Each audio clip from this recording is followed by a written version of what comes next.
আমরা এখানে এসেছি। আর এই এনজিওগ্রাম করা এবং স্টেন্টিং করা এই টোটাল সম্পূর্ণ খরচটা আমরা ভারপ্রাপ্ত চেয়ারম্যান জনাব তারেক রহমানের পক্ষ থেকে কেন্দ্রীয় যুবদল, ঢাকা মহানগর দক্ষিণ যুবদল, আমরা এটা সমস্ত দায়িত্ব নিচ্ছি ইনশাআল্লাহ। আমাদের সাথে এখানে আমাদের সাধারণ সম্পাদক আছেন, আমি যুবদলের সভাপতি, দক্ষিণের কনভেনার এবং মেম্বার সেক্রেটারি আছে।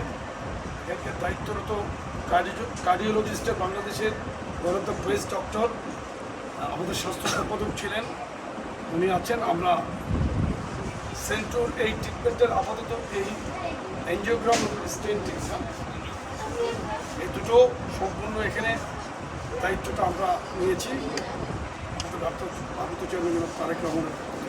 ঠিক আছে, সেন্ট্রাল চিন্তা করার চেয়ারম্যানের জন্মদিন উপলক্ষে মানবিক কাজকামগুলো এগিয়ে নিয়ে যাওয়ার জন্য যুবদল কেন্দ্রীয় নির্বাহী কমিটি